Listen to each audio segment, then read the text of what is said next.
ahead a bit. This section, 2 Keys to Enthusiasm. Reading Bernard Levin's excellent piece, In Praise of Exuberance, I became concerned anew, as he has, about the general disappearance of exuberance and enthusiasm in the modern world. It reminded me again of the powerful cartoon I saw some years back by the European artist Fernando Kron. In the first panel, he shows a group of small school children entering a street-level subway station. As the children head down to the subway, they are the picture of exuberant joy. They're laughing, playing, and tossing hats in the air, as children do. But in the next panel, we see a group of middle-aged adults coming out of the subway station. They wear the facial expression of zombies. Their faces display dullness, tedium, and a complete lack of interest or enthusiasm. There is no caption on the drawing, nor is one needed. The question screams out, what happened to these people in the years since childhood that has removed every vestige of their zest for life? In a world filled with wonder and the opportunity for growth and exploration of options, these adults, so representative of big city crowds, and small town people too, have apparently lost every vestige of interest. They are in neutral, in a kind of modem limbo we might characterize as survival. What happened? Is it a matter of responsibility? A factor of competition for survival? There's no easy answer, that's for sure. To tell someone he or she should be more enthusiastic is meaningless unless at the same time stimulating triggers of enthusiasm are brought into the picture. The saddest days of our lives are those days in which we can find nothing to be enthusiastic about. I think you can say that a person's enthusiasm is in direct proportion to the importance of what it is he's looking forward to. Thus, there are all sorts of degrees of enthusiasm. People tend to be mildly enthusiastic on Friday simply because it's the last day of the week and they've got a free weekend coming up. People tend to be more enthusiastic about going home after work at night than they are about leaving for work in the morning. But the most fortunate people on earth are those who live most of their lives in a state of energizing enthusiasm. And do you know what the key to enthusiasm is? Well, there are 2 keys, really. One comes from learning, the other comes from accomplishment. Learning new things tends to keep our enthusiasm high. Perhaps this explains the natural enthusiasm of the children depicted in Kron's cartoon. They're naturally enthusiastic, and they're naturally happy. The reason adults tend to lose a lot of their enthusiasm for living is that they usually stop learning. As soon as school's over, they take the position, consciously or unconsciously, that they know enough. Any learning they do from that point on, they do passively through the natural passage of time and experience. Or, again, passively through the media, newspaper, radio, and television. If new learning comes to them, it does so largely through no efforts, or at least minimal efforts, on their part.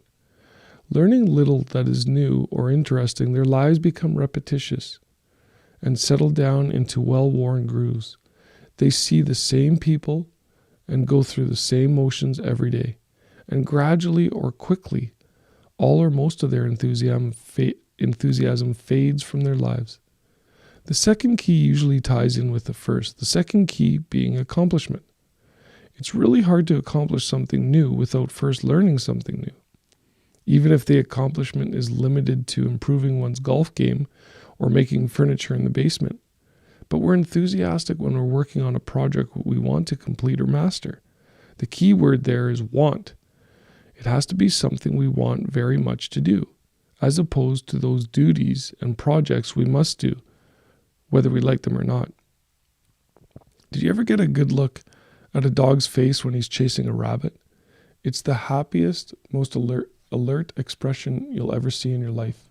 He's got something wonderfully worthwhile to do, and he's having the time of his life trying to do it. You'd hardly know it was the same dog you saw snoozing and twitching on the back porch before the rabbit came into the picture. He couldn't even keep his eyes open then. It's the same with people. The rabbit may be different for each of us, but it's our job to flush it out. Perhaps the difference is a matter of positioning. Enthusiastic people seem to be on top of life, in control of things, and have a multitude of interests. They are people who tend to be committed to something in which they find enjoyment and challenge and the satisfaction of achievement. If you sit in a cafe and watch the passing crowd outside, you will see this clear-eyed oasis from time to time. There's a quickness to the step and a brightness in the eyes. If this man or woman were present in the crowd of adults Fernando Cron depicted, he or she would be instantly recognizable. There's energy in such a person, direction, intentionality, and delight. As for the rest, the dull eyes, the slack-faced plodders, the survivors, we might say, they seem to be in a defensive mode vis-a-vis this business of living. They react to events. They don't cause them. They're like the fighter who has given up any hope of winning and who simply concentrates on defending himself from more serious injury.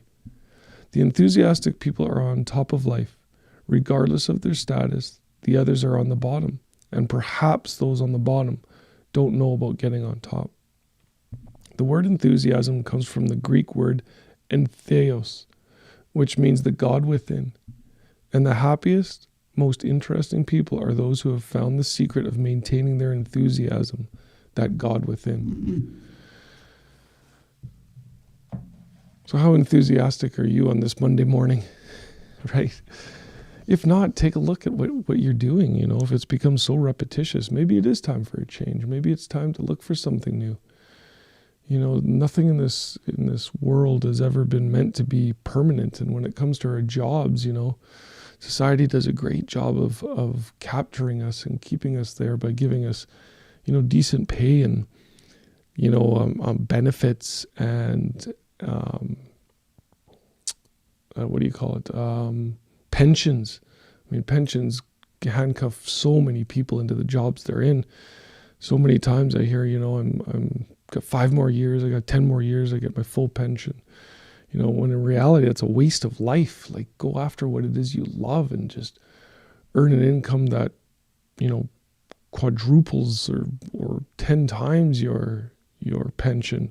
Don't waste away life for money.